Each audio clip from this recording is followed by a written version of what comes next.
नमस्कार दोस्तों, आज हम बात करेंगे प्रेजेंट इंडेफिनिट टेंस, जिसको प्रेजेंट सिंपल भी कहते हैं। तो इसको इंडेफिनिट क्यों कहते हैं? क्योंकि इसमें हमें किसी भी इंडेफिनिट का अर्थ होता है अनिश्चित, जिसकी कोई निश्चित समय ना हो। तो इसमें समय का हमें निश्चित समय का नहीं पता चलता भी कोई कार्य किस समय हुआ है, तो इसलिए इसको जो है इंडेफिनिट कहा जाता है।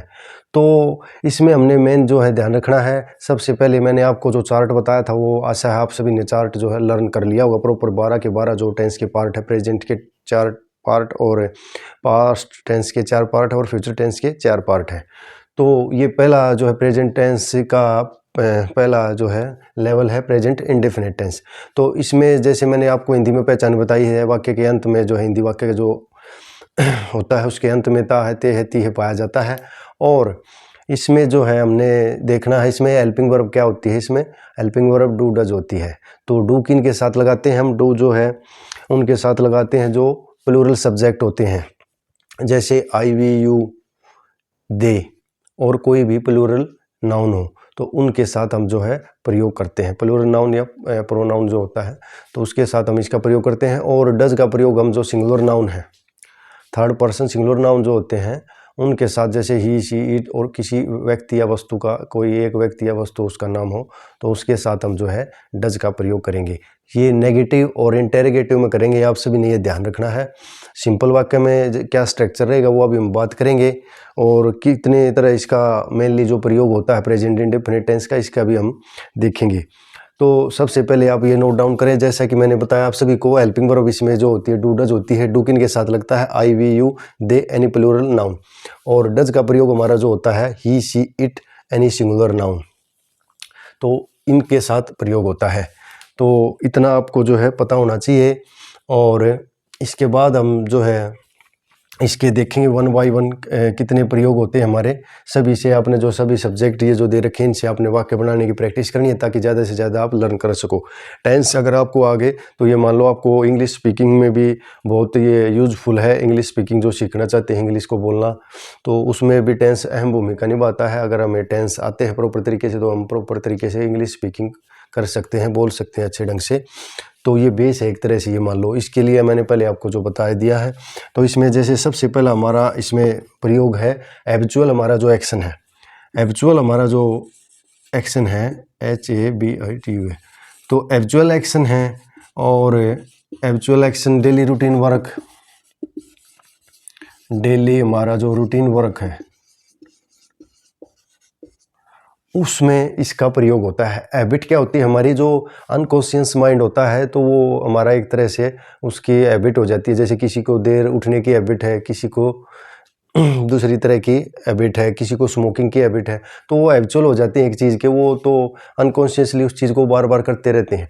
और डेली रूटीन हमारा क्या होता है? डेली जो कार्य हम करते हैं, जैसे सुबह से लेकर शाम तक हमारा जो डेली रूटीन होता है, जैसे कोई जैसे जॉब करता है तो उसका रूटीन बना हुआ है कि भाई सुबह उसको इतने बजे उठना है और उसके बाद नहाना है, फिर उसके बाद खाना खाना, उसके बाद ऑफिस जाना है, फिर उसके बाद वहाँ जो भी कार्य करता है वो करके फिर वापस आना, समय निर्धारित होता है। तो डेली हम जो कार्य करते हैं वो डेली रूटीन वर्क में आते हैं। और हैबिचुअल एक्शन में हमारी जो अनकॉन्शियसली जो हम करते हैं भाई, जैसे कईयों की आदत होती है भी नेल बाइट करते हैं, जैसे किसी ऐसी सिचुएशन हो जाती है जो डरावनी सिचुएशन या घबराहट की सिचुएशन, नर्वस हो जाते हैं, तो वो इस तरह की अलग अलग आदतें उसकी वो दिखाई देती है हमें जो करते हैं। नर्व में कई बार अपने बाल जो है खुजाने लग जाते हैं, कोई नेल बाइट करने लग जाता है, तो ये क्या है? हैबिचुअल एक्शन है जो अनकॉन्शियसली करते हैं। और डेली रूटीन हमारा जो कॉन्शियसली हम प्लान करके करते हैं वो होता है।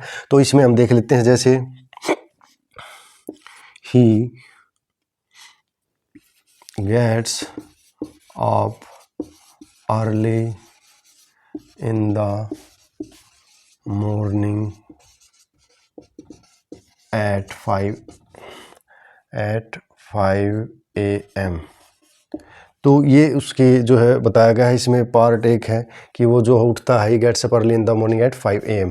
तो रूटीन में जैसे हम कोई भी कार्य करते हैं तो वो होता है जो जैसे एक्चुअल है, वे किसी को देर रात तक पढ़ने की हैबिट है, किसी को सुबह उठकर पढ़ने की, तो अलग अलग जो है उसमें डेली रूटीन और जो हमारा ये एक्चुअल एक्शन है बहुत कम डिफरेंस होता है इसमें।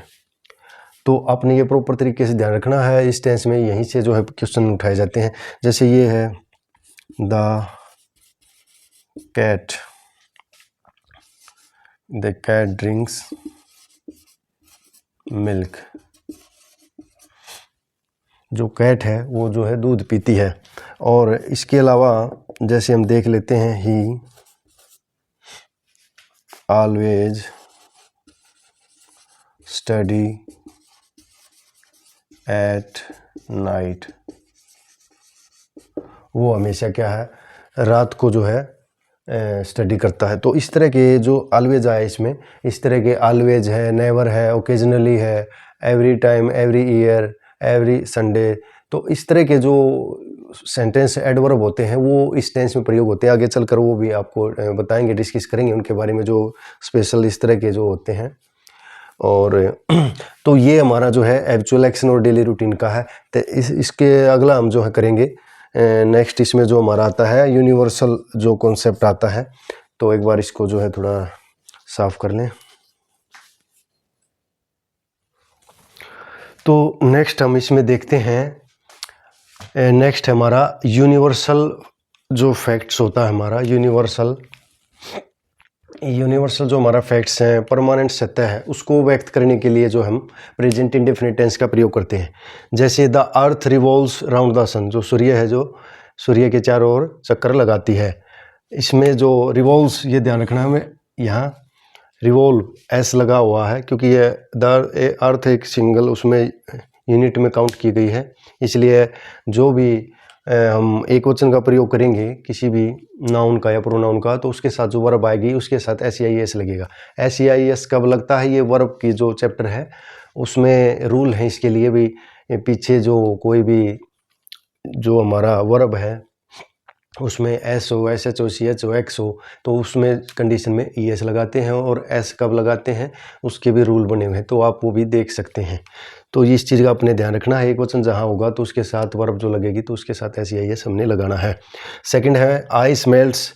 यहाँ पर जो जैसे ice melts at 0 degree centigrade, की आइस जो है मेल्ट्स पिघलती है 0 डिग्री सेंटीग्रेड पर, तो ये यहाँ पर देखो एस लगा हुआ है। थर्ड है he works in the office, वो यहाँ इस ऑफिस में काम करता है। ये जो परमानेंट सत्य है इस तरह की। और ऊपर वाले जो है यूनिवर्सल जो फैक्ट्स थे, सार्वभौमिक जो सत्य थी, तथ्य थे, उनके बारे में थे। और अगला हम देखते हैं थर्ड, पास की कोई भी हिस्टोरिकल इवेंट है उसको जीवंत रूप से दिखाने के लिए, ड्रामेटिक रूप से दिखाने के लिए इस प्रेजेंट इंडेफिनिट टेंस का प्रयोग होता है। जैसे पहले की जो हमारी हिस्टोरिकल चीज़ें हैं, तथ्य हैं, उनके दर्शाने के लिए। जैसे Shivaji now draws his sword and attacks the enemy, Shivaji ने अपनी जो है तलवार निकाली और दुश्मनों पर जो है वार किया, प्रहार किया। तो यहाँ देखो एस लगा हुआ है, यहाँ पर भी अटैक्स ये वर्ब है। तो ये इसका आपने ध्यान रखना है जी। पास्ट की इवेंट है, शिवाजी जी के बारे में बताया कि उन्होंने अपनी निकाली तलवार और दुश्मन पर जो है आक्रमण कर दिया। तो पास्ट की कोई भी घटना है उसको जीवंत रूप से, ड्रामेटिक रूप से दर्शाने के लिए भी इस टेंस का प्रयोग होता है। नेक्स्ट है Lakshmibai now rides a horse and guides her army. Lakshmibai ने जो है हॉर्स की सवारी की और जो अपनी आर्मी को उसने गाइड किया भी किस तरफ हमला करना, हमने कहाँ क्या करना है। तो ये 3 पार्ट ये हो गए यहाँ तक। और इसके बाद अगला पार्ट देखते हैं। मैं इसके पहले ये लिख रहा हूँ क्योंकि जो है समय ताकि बच सके आपका, कम से कम समय में ज़्यादा से ज़्यादा आपको बताया जा सके। तो नेक्स्ट पार्ट हम देख लेते हैं। इसका फोर्थ पार्ट है न्यूज़पेपर की एडिंग्स के लिए। कोई भी न्यूज़पेपर है तो उसकी मेन एडिंग्स जो होती है वो प्रेजेंट इंडेफिनिट टेंस में ही होती है। जैसे पीस टॉक्स फेल, जो शांति की वार्ता जो फेल हो गई। तो इस तरह के जो वाक्य हैं वो न्यूज़पेपर की एडिंग में जो है प्रेजेंट इंडेफिनिट टेंस का प्रयोग होता है। नेक्स्ट हमारा कोई भी नियर फ्यूचर जो फिक्स्ड प्लान है, तो निकट भविष्य का जो हमारा प्लान है निश्चित, उसके लिए भी इस टेंस का प्रयोग होता है। जैसे I go to Delhi tomorrow morning, मैं कल जो है सुबह दिल्ली जाऊंगा। तो सेंस इसमें आएगी फ्यूचर टेंस की, लेकिन प्रयोग होगा प्रेजेंट इंडेफिनिट टेंस का, ये आपने ध्यान रखना है। नेक्स्ट हमारा sixth conditional sentences. Conditional sentence में जिसमें if, until, as soon as, even if, इस तरह के जो वाक्य होते हैं, व्हेन, तो उसमें क्या है, मेन क्लाउज में तो वैसे तो फ्यूचर टेंस होता है, लेकिन जो सबऑर्डिनेट क्लाउज है उसमें जो है प्रेजेंट इंडेफिनिट टेंस का प्रयोग होता है। जैसे हम देख लेते हैं, इफ़ यू रन फास्ट, यदि तुम तेज़ दौड़ते हो, you will catch the train, तो तुम जो है ट्रेन पकड़ सकोगे। या पकड़ लोगे। तो नेक्स्ट हमारा ही विल वेट हियर, वह यहाँ प्रतीक्षा करेगा अनटिल यू कम बैक, जब तक कि तुम नहीं वापस आते। देखो ये अनटिल के बाद ये यू कम बैक है, ये प्रेजेंट इंडेफिनिट टेंस का है, और अनटिल से पहले का है ही विल वेट, ये फ्यूचर टेंस का है। इसमें पहले वाले में इफ़ वाला सेंटेंस जो है प्रेजेंट इंडेफिनिट का था, you if you run fast, और बाद वाला जो है you will catch the train, जो है फ्यूचर इंडेफिनिट टेंस में था। तो इस तरह से इस टेंस का हम प्रयोग कर सकते हैं। मेन जो ये है इसका प्रयोग का है। एक और इसमें रहता है, जैसे मैंने बताया था आपको ऑलवेज और नेवर, वो इस तरह के जो एडवर्बल जो बताए थे हमने शब्द, उनका भी प्रयोग इसमें जो है इस टेंस में होता है, वो भी अभी देखते हैं। तो इसमें हम देख लेते हैं, जैसा कि मैंने आप सभी को बताया था कि कुछ ऐसे जो एडवर्ब हैं या एडवर्ब जो फ्रेज हैं जिनका प्रयोग इस टेंस में अर्थात प्रेजेंट इंडेफिनिट टेंस में होता है। जैसे ऑलवेज है, डेली है, जर्नली है, नेवर है, समटाइम्स है, ऑफन है, सेल्दम है, every week, every year, on Sundays. तो ये कुछ इस तरह के वाक्य हैं जिनका आपने ध्यान रखना है। यहाँ से भी वाक्य ज़रूर पूछा जाता है कॉम्पिटिटिव एग्जाम में भी, और 6 to 12th लेवल के जो एग्ज़ाम होते हैं तो एकेडमिक, उसमें भी जो है ये पूछा जाता है। तो ये आपने ध्यान रखना। जैसे Ram never drinks tea, Ram जो है कभी चाय नहीं पीता। Sita often comes late, Sita अक्सर जो है लेट आती है। यहाँ ड्रिंक्स देखो एस लगा हुआ है क्योंकि राम एक वचन है, सीता भी यहाँ एक वचन है, इसलिए कम यहाँ इसके बाद एस लगाया है वर्ब की जो फर्स्ट फॉर्म है उसमें। नेक्स्ट वी विजिट जू एवरी सैटरडे, हम जो है जू में जाते हैं प्रत्येक शनिवार को। तो वी क्योंकि बहुवचन है इसलिए हमने विजिट के साथ SEIS नहीं लगाया, ये ध्यान रखना। जहाँ प्लूरल सब्जेक्ट होता है तो SEIS नहीं लगता।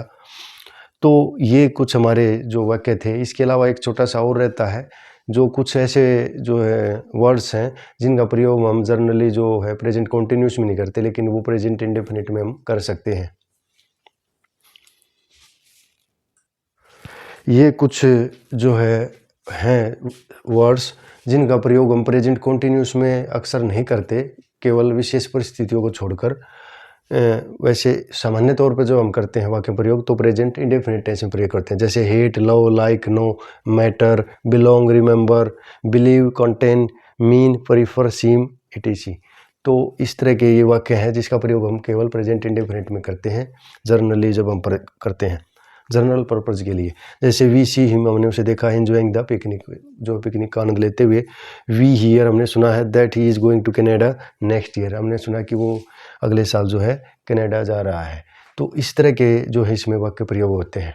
तो ये जो ओवरऑल हमारा प्रेजेंट इंडेफिनिट का था, इसमें कोई भी ऐसा वाक्य नहीं बचा है जहाँ से कोई भी नियम आपका आ जाए और मैंने ना करवाया हो। तो पूरा जो है सभी नियम मैंने इसमें कोशिश की है कवर करने की। ये एडवांस लेवल तक का है। 6 to 8th के बच्चे हैं जो, उनके लिए इसमें सिंपल पहले अपना समझें, और 8th to 12th और कॉम्पिटिटिव एग्जाम वाले पूरा का पूरा प्रॉपर तरीके से आप इसको रिवाइज करें, ध्यान से देखें और समझें। तो हम जो है आगे बढ़ने से पहले प्रेजेंट इंडेफिनिट में तो स्ट्रक्चर देख लेते हैं, कैसे स्ट्रक्चर वाक्य हम किस प्रकार बनाते हैं। पॉजिटिव सेंटेंस कैसे बनाते हैं, नेगेटिव सेंटेंस कैसे बनाते हैं, इंटेरोगेटिव कैसे बनाते हैं, और इंटेरोगेटिव नेगेटिव कैसे बनाते हैं। तो ये सभी चारों टाइप जो है सभी टेंस में 12 के 12 जो पार्ट हैं उसमें लागू होगा। इसी तरह आप सभी के बना सकते हैं। स्ट्रक्चर आप प्रॉपर तरीके से देख लें, समझ लें, और इसको अच्छी तरीके से याद कर लें और लिख लें। ये सभी टेंस 12 के 12 में सेम स्ट्रक्चर रहेगा, सिर्फ टेंस के अनुसार जो हेल्पिंग वर्ब और वर्ब चेंज होती रहेंगी, और बाकी का स्ट्रक्चर इसी तरह रहेगा। तो जैसे पॉजिटिव फॉर्म होती है जो हमारा सकारात्मक प्रकार है वाक्य का, उसमें पहले सब्जेक्ट आएगा, फिर जो है हेल्पिंग वर्ब आएगी, और उसके बाद वर्ब आएगी, उसके बाद ऑब्जेक्ट आएगा। तो ये ध्यान रखना है सिंपल वाक्य में, और बाद में फुल स्टॉप। और नेगेटिव वाक्य है जो नकारात्मक प्रकार जो वाक्य होता है उसका, उसमें सब्जेक्ट आएगा पहले, फिर हेल्पिंग वर्ब आएगी, फिर नोट आएगी, फिर वर्ब, फिर ऑब्जेक्ट, बाद में फुल स्टॉप। और इसी तरह हमारा इंटेरोगेटिव जो वाक्य रहेगा, प्रश्नवाचक प्रकार है जो वाक्य का, उसमें सबसे पहले हेल्पिंग वर्ब पहले आएगी, फिर सब्जेक्ट आएगा, फिर वर्ब आएगी, फिर ऑब्जेक्ट, उसके बाद प्रश्नवाचक चिन्ह, साइन ऑफ इंटेरोगेशन, ये आएगा। ये जरूर ध्यान रखना है। इस तरह के वाक्य पूछ लिए जाते हैं, अगर उसमें आप ये नहीं लगाते, कईयों में ये नहीं दिया होता जैसे ऑप्शनल टाइप में, तो आपका उसका मार्क्स जो है कट जाता है। ये ध्यान रखना आपने प्रश्नवाचक वाक्य में। फोर्थ है इंटेरोगेटिव नेगेटिव, प्रश्नवाचक नकारात्मक वाक्य, इसमें सबसे पहले हेल्पिंग वर्ब आएगी, फिर सब्जेक्ट, फिर नोट, फिर वर्ब, फिर ऑब्जेक्ट और बाद में साइन ऑफ इंटरोगेशन प्रश्नवाचक चिन्ह आएगा। तो ये स्ट्रक्चर है। इस तरह से हम जो है सभी टेंस का स्ट्रक्चर बना सकते हैं। सिर्फ उसमें हेल्पिंग वर्ब और वर्ब जो है चेंज हो जाएगी, लेकिन पैटर्न यही रहेगा सभी में। पॉजिटिव वाक्य बनाना चाहे किसी टेंस का, चाहे नेगेटिव, चाहे इंटरोगेटिव नेगेटिव, तो पोर्शन जो स्ट्रक्चर है, पैटर्न जो है यही रहेगा। ये आपने ध्यान रखना है प्रॉपर तरीके से। ये देखिए, जैसे ये वाक्य बनाए हैं मैंने। सबसे पहले पॉजिटिव बनाया हुआ है, स्कूल जाता है। ताहती रहती है, ये हम पहचान कर सकते हैं हिंदी में। जैसे कि मैंने बताया था शुरुआत में, जो प्रेजेंट इंडेफिनिट टेंस की आपने हिंदी वाक्य के अंत में जो है ताहती रहती है पाया जाता है। तो जैसे इसकी बनेगी वह है कि हो जाएगी ही, जाने की हो जाएगी गोज़ टू स्कूल, क्योंकि एक वचन है यहाँ, इसलिए गो जो वर्ब फॉर्म है इसके साथ ईएस यहाँ पर लगाया गया है। ईएस वाले रूल मैंने बताया था आपको कैसे, किन के साथ लगता है और किन के साथ नहीं लगता है, तो वो रूल भी आप ध्यान रखें।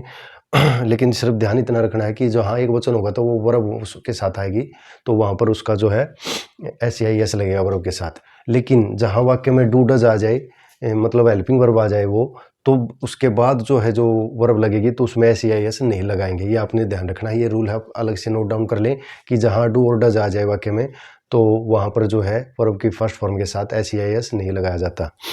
अब नेगेटिव देख लेते हैं। वह स्कूल नहीं जाता है, ये नेगेटिव है। He does not go to school, he क्योंकि एक वचन है इसके लिए इसके साथ हमने डज लगाया, नहीं के लिए नो लगाया, नोट। गो टू स्कूल, यहाँ देखो इसके साथ एस या एस नहीं लगाया है, जैसे कि मैंने आपको बताया है रूल। इसके बाद आता हमारा क्या हुआ, स्कूल जाता है, इंटरोगेटिव वाक्य आता है, प्रश्नवाचक वाक्य। Does he go to school, और बाद में साइन ऑफ इंटरोगेशन प्रश्नवाचक चिन्ह जरूर लगाना है आपने।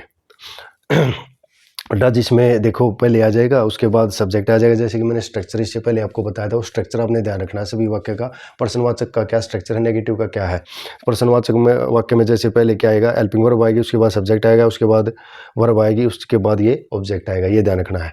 नेगेटिव में सब्जेक्ट आएगा, फिर उसके बाद हेल्पिंग वर्ब आएगी, फिर नोट आएगा, फिर वर्ब आएगी, फिर ऑब्जेक्ट आएगा, ये ध्यान रखना। इस तरह से स्ट्रक्चर है। लेकिन कई बच्चे क्या करते हैं, क्या कि वो है व्हाट लगा देते हैं। देखो व्हाट WH फैमिली के वर्ड तब आएगा जब बीच में क्या हो।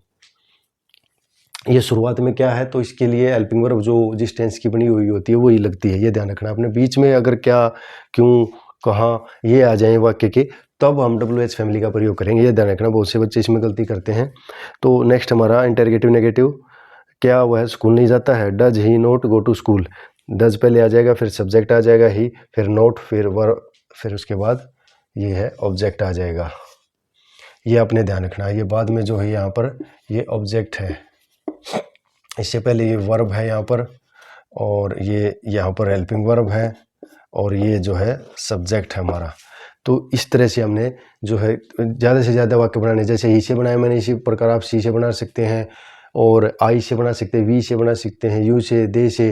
जैसे वे स्कूल जाते हैं, दे गो टू स्कूल, क्योंकि दे जो है बहुवचन है, सब्जेक्ट, इसलिए उसके साथ ऐसी ऐसे नहीं लगेगा, तो सिंपल वर्ब लगेगी go. They go to school.